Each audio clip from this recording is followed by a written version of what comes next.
Welcome back, ladies and gentlemen, to part 10 of Let's Play. Captain, I have detected that Edgewater's power supply is now optimal. I applaud your willingness to invest your time in the local community. To the outer world, and you don't need to give me sass, Ada. What can I do for you, Captain? I installed the power regulator. All systems are operating within acceptable parameters. I am prepared to bring the unreliable into low-altitude orbit. This should prove an adequate test of our flight capabilities. Let's get out of here.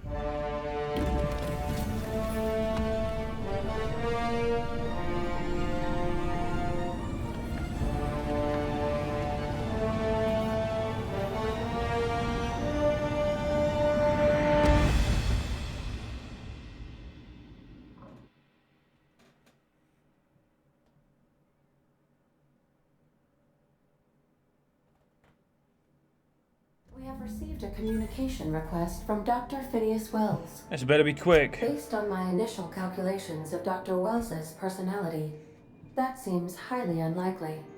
Aha, there you are, hale and hearty, and captain of your own ship. I see you're putting the unreliable to good use. Shame about her former captain, horrible way to die. How are you feeling, by the way? I lost track of you in that cave back there.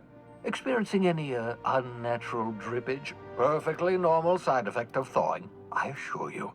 Get to the point, Phineas. What you saw in Emerald Vale is happening all across the colony.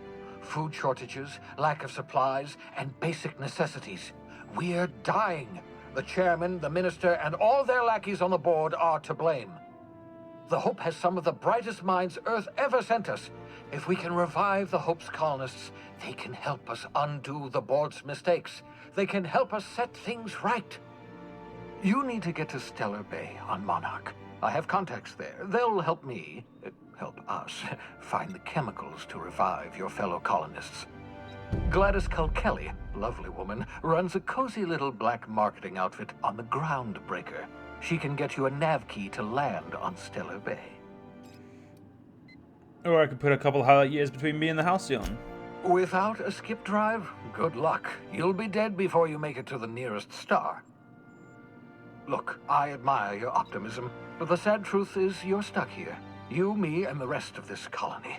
We're all skating precariously around the edge of oblivion together. None of us are leaving Halcyon alive, so we may as well make it a better place, and we can start by reviving the Hope.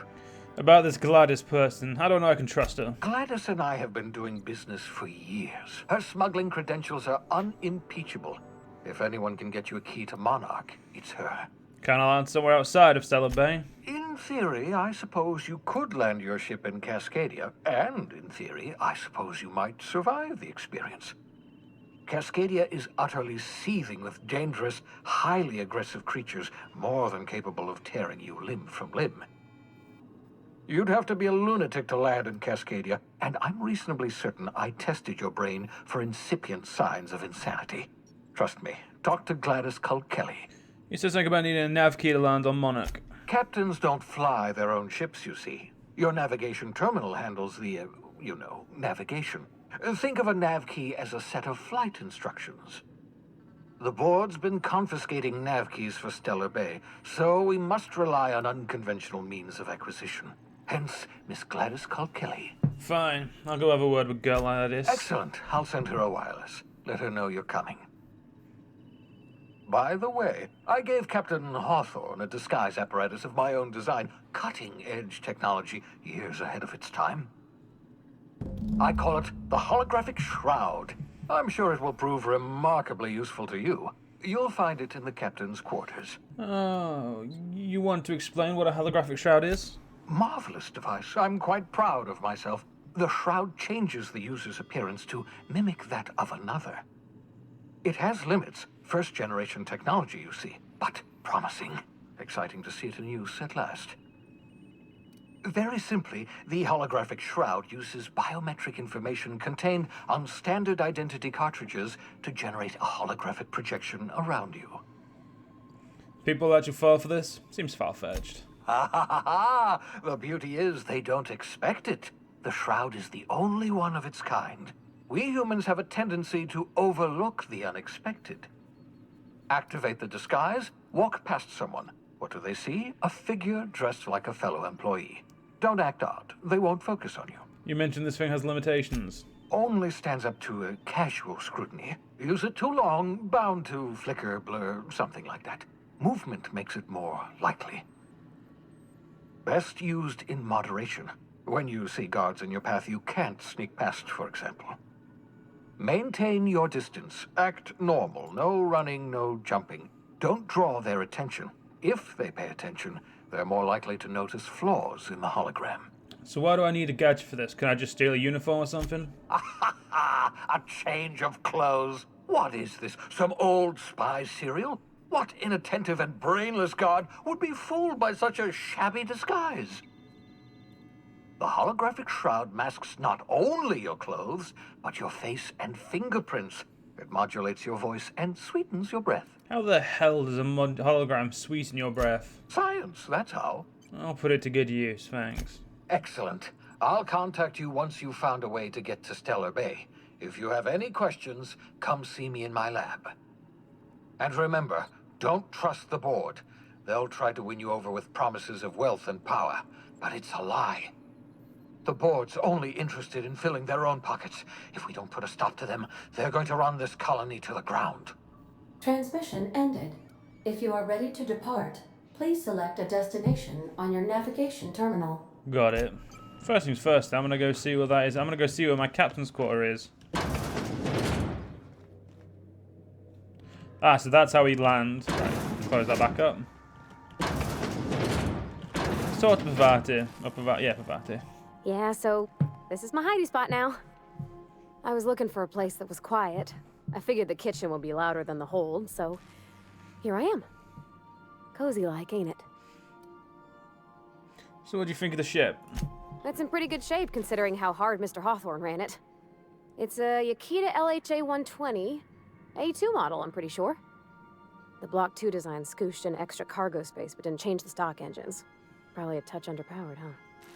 Accurate in all particulars. I conclude you are Edgewater's board-certified mechanic. Ada, how about you not invite yourself into conversations? Your user preferences have been updated, Captain. In the event we are about to crash into an asteroid, I will remain silent. Hello! I am not a board-certified mechanic, but my dad was. He taught me all he knew. Do you understand? Speech recognition is one of the many skills I have been programmed to simulate. You're not simulating it, you're doing it! I asked a question and you answered it. I am gratified you consider this facsimile convincing. Ada, Pavati will be fixing you from now on. I expect your full cooperation. I am at your disposal, Ms. Parvati. You will find the technical schematics in the engineer's locker, though I'm afraid Captain Hawthorne has lost the owner's manual. I don't see any holes in the hull. I'll take a good squint at her, make sure everything's tip-top. But I think we're cooking with plasma torches. You can do that, you know. My dad taught me how to make grilled cheese sandwiches with a plasma torch. Did you learn anything from? Did you learn your trade from your father? It sounded like you. It sounded like it when you taught to read. Mostly, yeah. I lived in the maintenance office near all of my life. Mr. Thompson never let me forget how funny that was. Reed seemed to have it in for you. I'm not exactly a model employee. Not like he wanted. The kind that stays quiet and gets the right work done in the right order every day. It's not normal for anyone to do as their parents. You take a vocational test. That decides your schooling and your career. When I tested out for maintenance, everyone figured it was on account of my dad. They were real unhappy with us. But you're actually good at this and enjoy it. Well, I'm good at making things work the way they ought. Not so much at doing such to somebody else's schedule. There's times I'm working deep in the guts of a loader, getting it all running perfect. Then I look up to see it's tomorrow and I've blown another deadline. Anyhow, I was happy to get back home. I didn't care much for schooling. After school, you moved straight back to Edgewater? Yep, nothing much had changed. Everything was a little grayer, a little dirtier. Dad met me at the shuttle and gave me a big ol' hug. I noticed straight away that he was moving slower and stiffer. He made a little grunt when I squeezed. Did you get much time with him after you got back from school? About a year. I tried to do more of the work so he could rest. His heart gave him pains. Dad never said that he loved me, you know? I knew on account of him showing it. How he'd stay up late to help with my projects or listen to my fretting. Oh gosh. Look at the time. Sorry to bend your ear so long. And I got so much to do before this ship's in decent shape. Break time's over. Do I need anything from here? No, I need to go upstairs.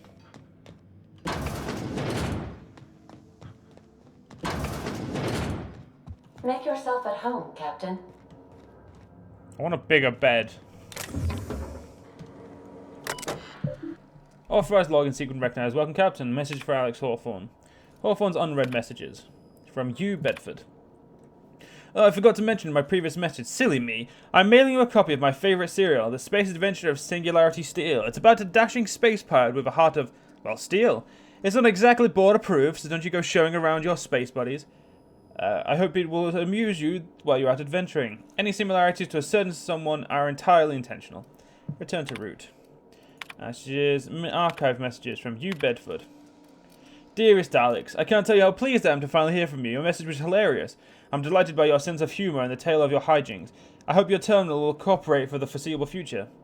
By the by, I was scraping Groundbreaker's comms network for tasty little tidbits, and I noticed you declined to dock at Edgewater's landing pad and instead touched down in the wilderness.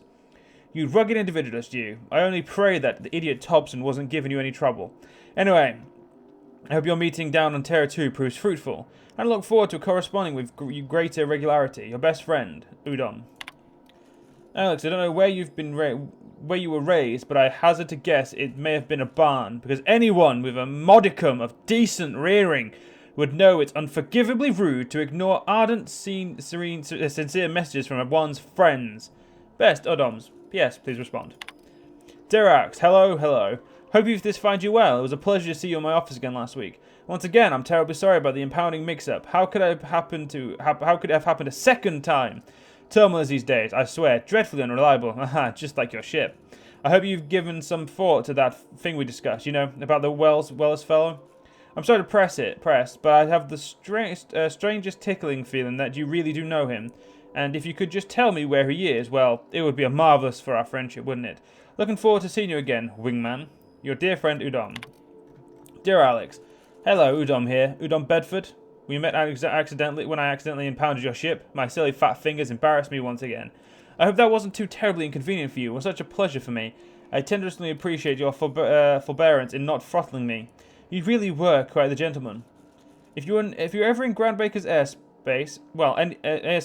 space base, please don't hesitate to look me up. The Lost Hope serves Spectrum vodka. Perhaps we could try every colour, you know, really tie one on. Let me know, your new friend Odom. Return to route, message for Alex. I sent messages. It's Bedford.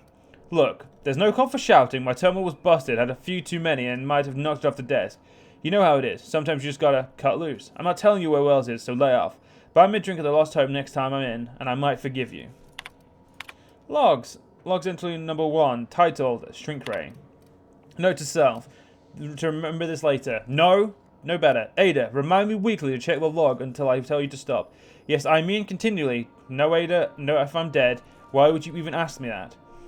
Back to my point. I saw it in actuality with my own 2 eyes. A sublimely powerful weapon in Wells' lab, just sitting there on for the taking. If the grey hair were to look away or forget about it, maybe. Or I could have asked him for a smidgen more nicely. He called it a shrink ray, but he wouldn't let me test that claim after I lost my temper. Said he was inspired to create that thing by the achievements of other scientists who dared to push the boundaries of human knowledge and decency laws. I had heard rumours of fantastical weapons like this one, weapons that push the boundaries of the mind and science at cutting edge. But I figured they were just stories, to be honest. Lying eyes on Wells' shrink ray firsthand is enough to make a fellow wonder if there's more to the rumours. More to be had. Hammer power. The last time I got sloshed, was imbibing that the Lost Hope with the Groundbreaker, Look Udom, was actually really free with the drinks. He seems like an okay fellow. I shamelessly but subtly eavesdropped on 2 Mardettes yammering about a mad scientist some years back who'd claimed he'd made a huge discovery that would change the fate of the colony. Like none of us have heard that one before, but Here is the good part. The Mardet said that the mad scientist kept yelling about the hammer's power or something similar. A strange weapon with a special power created by a crazy lab coat? Sure fits a bill. It could be another one of these weapons that inspired Welles. Black market leads. Why won't Welles just give me the shrink ray give the shrink ray to me? Blast him to the depths of the labyrinth on Tartarus and back. Let the record show, I did apologize for shouting at him 5 times. But, architect be damned, it's just getting free there, neglected and gathering dust. Or just sitting there. I should have commandeered it and thanked him without asking permission or breaking expensive equipment when he said it wasn't ready yet, and that even if it were, he couldn't entrust it to someone like me. What does it even mean, I ask? That I'm not trustworthy enough? That I'd use it to wipe out the good, hard-working folk of the colony like some sort of moralist psycho? I admit to maintaining some questionable associates, but I follow a strict code of me, myself, and mine. What's not to expect respect in that? Exactly. Now I have to wait until Welles forgets or thinks he's misplaced it. In the meanwhile, I have been tracking down additional rumours pertaining to others of these science weapons throughout Hellstone. If gossip holds true, my next step will be to check with the black market merchant, the Groundbreaker, and in Fulbrook. Interesting. Holographic Shroud. The holographic shroud projects a disguise on you and your companions that gives you access to restricted areas, providing you have the correct ID cartridge for that area. Restricted areas are off limits to unauthorized personnel and otherwise result in being attacked on sight. And I've now leveled up. So let's get dialogue up to there and we'll get ranged up to 40. I'm trying to essentially work between my 4 main skill sets and ignoring everything else. Yeah, I couldn't give a fuck about leadership. Perks. I need 5 perks in here.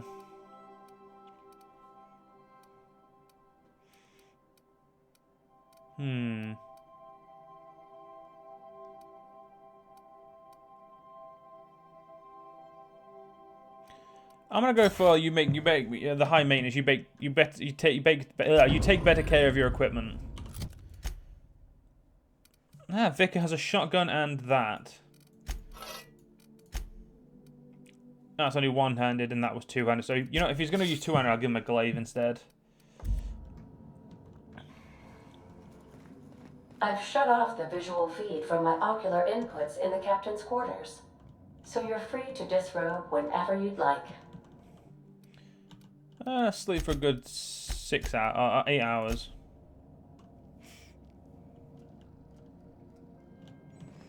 Alright, let's go speak to Vicar.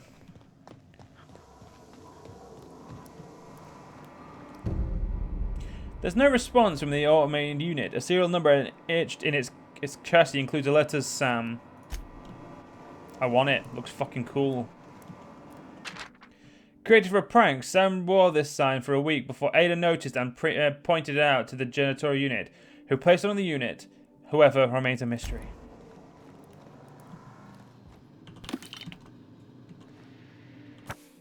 The modern steel wrench for you. The book heavily yeah, whatever. That. You know, I'm not going to nick any of it anymore. This is not a Petunia. Petunia the plant. This is not a Petunia. Banged up toolbox. Full of modified tools with unique mechanical usages. Digging around in here would be an easy way to lose a finger or a sawtooth. Or, yeah. I'm going to take all the light ammo, though. A stern older man with warm eyes. Ah, so this is Pravati's thing. And here is the Vicar. Index of Bound Literature. Part 1, Various Qualifying Considerations. Part 2, Principal Rules of Restrictive Management. Part 3, Morals and Maxims of Banned Unethical Literature. Part 4, Proof of the Grand Architecture and Predestination. A refutation of the titles listed here within. Part 5, Consequences, the Mind and the Will of Man when led astray. Part 6, Official List of Banned Titles. Part 7, Prerequisites for advancing the investigation, outing, and penalizing of offenders. Doctrinal Studies 539 of Equity and Equation. Yeah. These textbooks have been out of print for almost half a century. The margins are filled with scribbled notes, and many passages have been underlined. Some pages have come loose, the glue now yellowed and cracked along the spines. The Journal of Maximilian de Soto. Volume 1. The scribblings of these journals pages are utterly intelligible to anyone except Vicar Maximilian de Soto. You can all your heavy armor, you don't need it. Yes, you caught me ruminating again. Guilty as charged.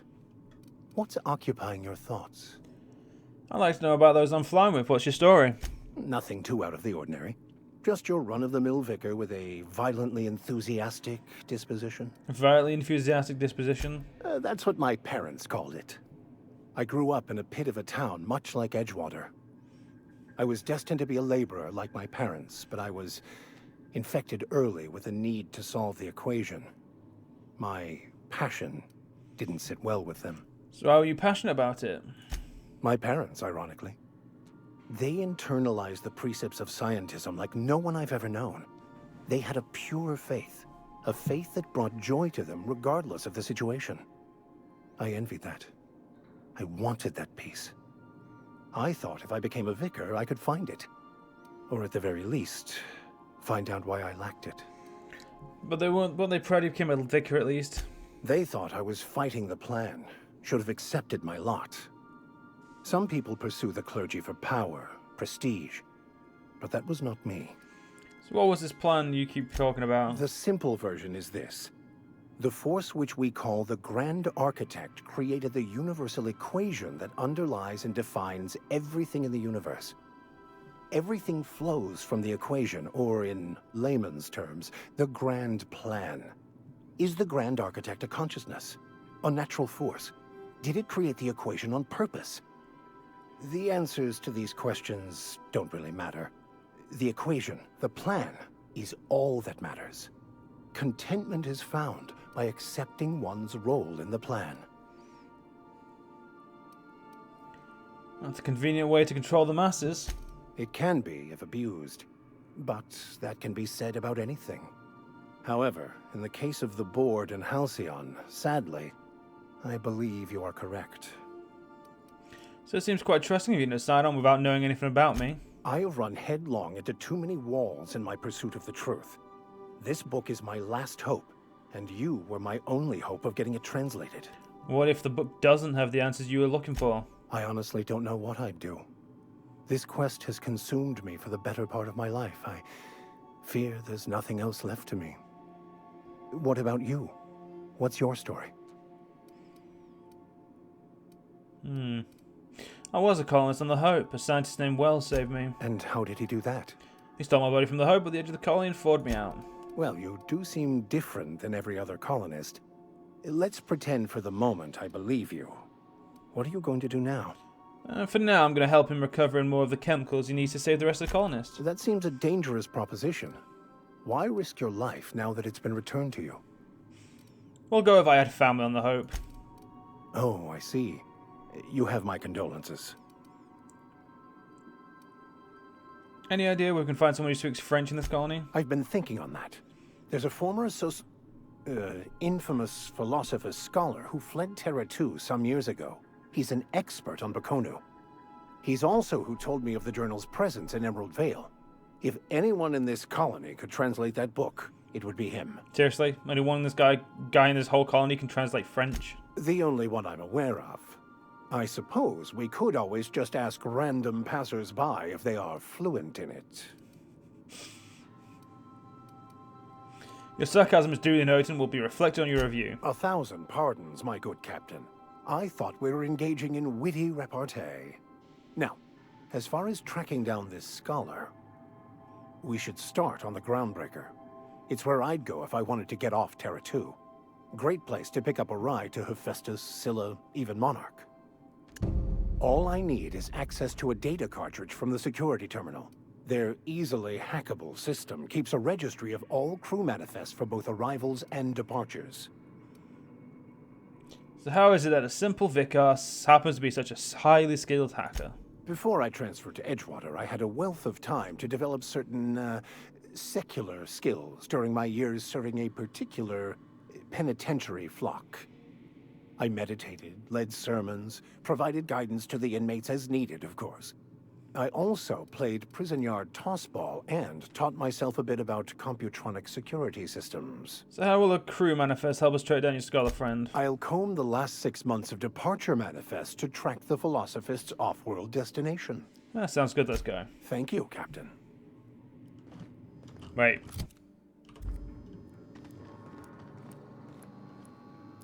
Yeah, you're not following me, good. And these ones have no one in them because they're all box standard. I admire the vicar's predilection for reading. It keeps him quiet. I like quiet. Let's not nick all the food, eh? And the bathroom. Alright, let's get ourselves over to the Groundbreaker then, because we have... Oh, I was going to see if I could nick it, but no, I can't re-nick the... I can't steal the thing that I put in the ship to make it work.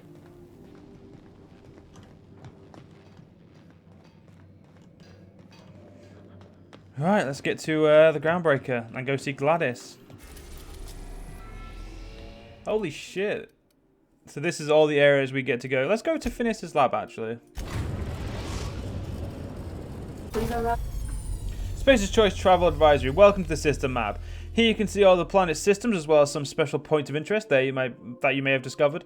You can fly your ship to any location that you've unlocked, though some landing bays require special codes and keys before they allow you to land there.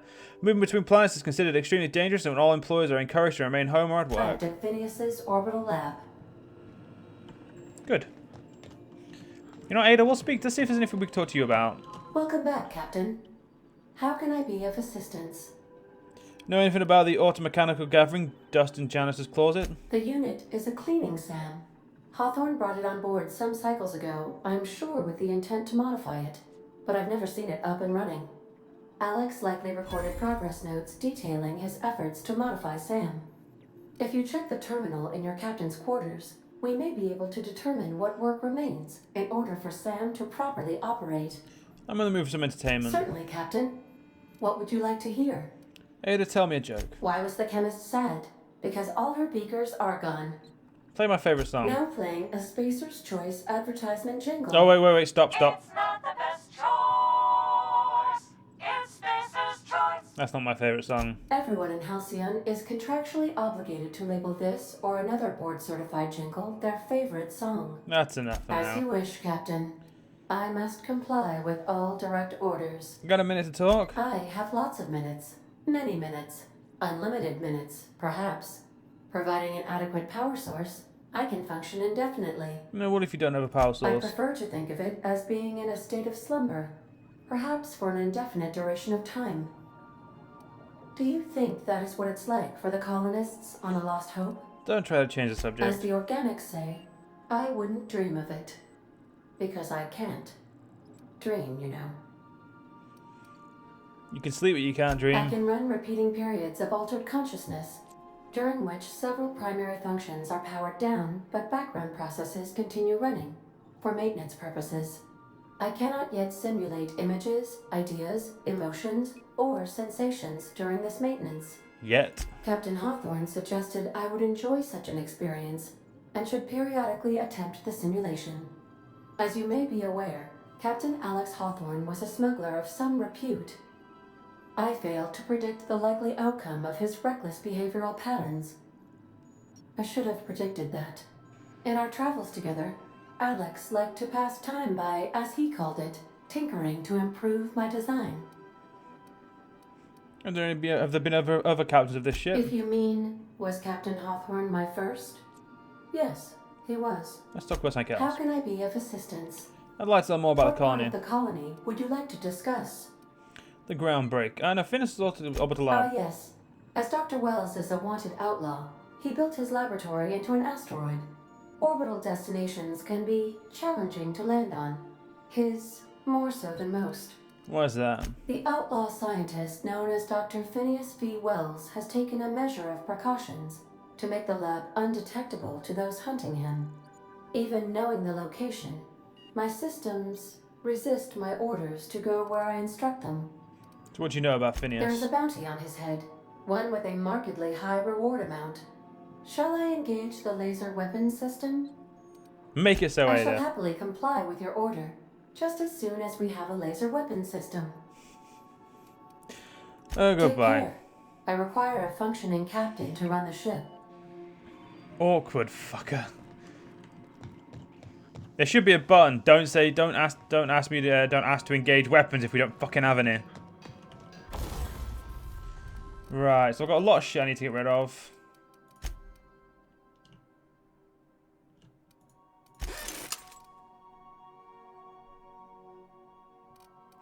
Oh, do I have a bottle pistol that... Yeah, I have a bottle pistol that I'm not using anymore.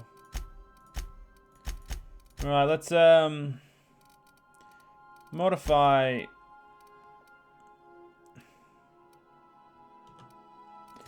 So...